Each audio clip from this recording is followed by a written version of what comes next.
It's been a while since I've installed a new gacha game on my phone. Back in high school, I used to have a lot of interest in the genre, but it has waned quite a bit over the last couple of years.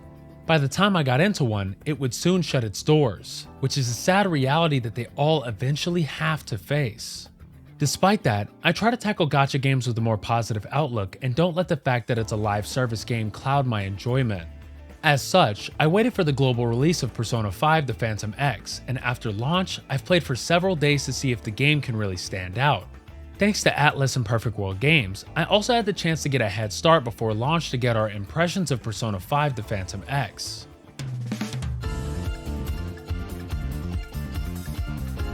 In Persona 5 The Phantom X, P5X in short, the story takes place in a completely different universe. Players will follow through the point of view of Nagisa Kamishiro, a second-year student at Kokatsu Academy. Recently, there's been an increase in menaces, people who are prone to causing trouble in a way that the authorities are unable to do much of anything.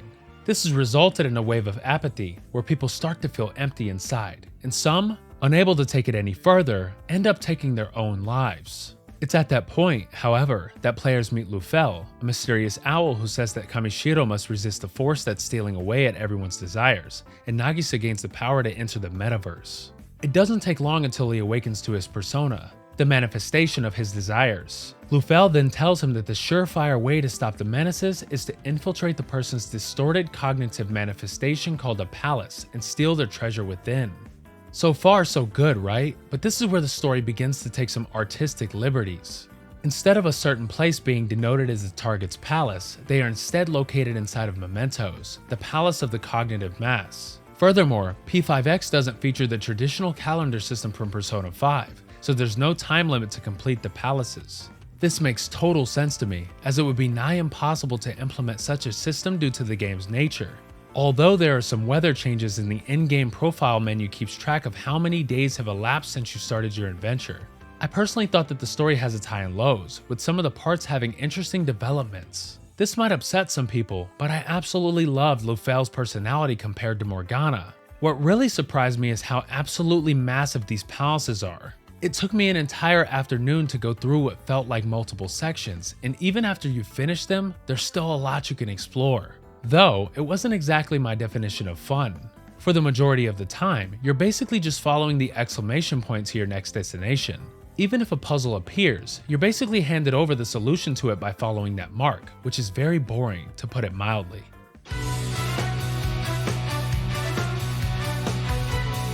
Compared to the Persona series' usual combat system, P5X introduces a few notable changes, likely to fit within the mobile game's specifications. Firstly, there are a lot more skill effects that characters can utilize, which can feel very confusing at first. However, as someone who's been used to reading humongous walls of text, this is practically nothing in comparison. Later in the story, you can unlock an auto mode and a toggle to speed up the battle animations. Speeding up the battle animations does come with its fair share of problems though, as it feels like they weren't designed to be sped up at all. In fact, the tutorial even warns people with photosensitivity issues to avoid that toggle, likely because of the unnatural visuals that may occur as a result. There are multiple ways to get around this by tweaking it in the game settings, but it does feel like this wasn't really the intention of the developers. Even familiar systems, such as the fusion system, have some changes made to them. Instead of grabbing two personas from your inventory, you'll instead use a coin-like currency known as seals. You're also unable to spend money to summon from the compendium, but in its place, the more personas you register, the more schema points you'll earn, which can then be used to strengthen the protagonist's stats. One of the most different systems that I've seen in P5X has to be the synergy system.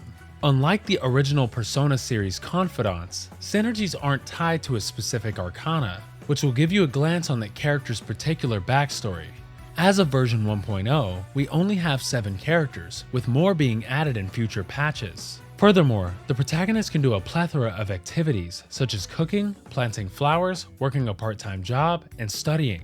The sheer amount of things you can do can feel overwhelming at first. However, it is worth noting that each activity costs points, denoted by an hourglass icon. To replenish your points, you have to wait until the server reset, which occurs at 4 PM Eastern Time, or use an item that will replenish them.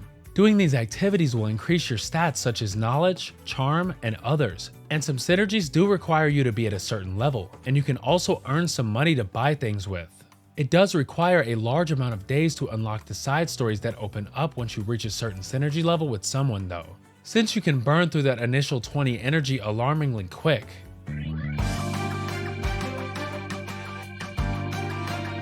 The gacha system and the overall monetization present in the game lies with the Velvet Room and in-game shops. Marobe, the Velvet Room assistant, is able to sign contracts that will summon a cognitive entity called a phantom idol, or Kaido in Japanese. Currently, the gacha can be divided into 3 types of banners.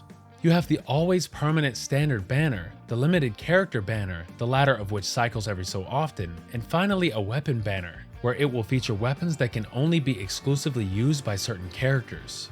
You'll quickly realize on how this can evolve into a weird situation where you can have the weapon for the character in question, but not the character that uses it, leaving it basically just rotting away in your inventory. Now thankfully, this is offset by the fact that the gacha banner lets you pick one most wanted weapon and 2 others, altering the banner however you see fit, which I actually prefer compared to waiting until a weapon I want is featured.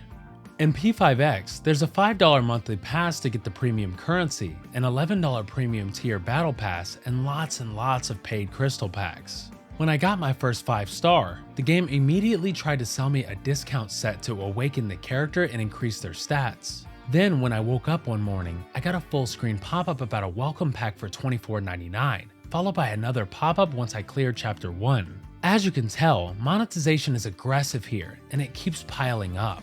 From the moment you get the upsell for that specific pack, a 72-hour timer begins, and once that expires, the pack vanishes from the store. As someone who has played a lot of gacha games, I can't say I remember the last time a game was this aggressive in trying to make you spend money. This might seem like typical behavior for a gacha game, but I think it is something that should not be overlooked, as FOMO is never a good thing in my book.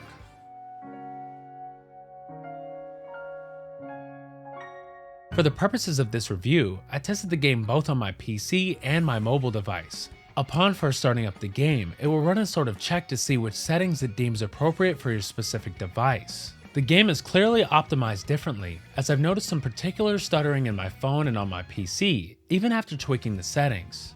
A common issue that I found involves how the game loads the enemies. There's always a bit of delay when the game loads the enemy assets, and that does take away from the snappy feeling that the original Persona 5 had.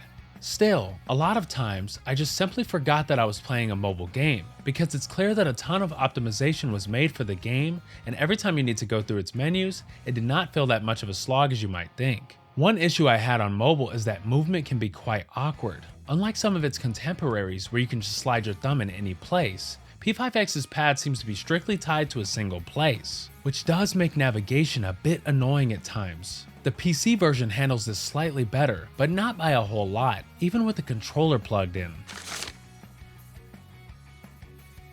It's undeniable that a lot of love and effort was poured into Persona 5 The Phantom X.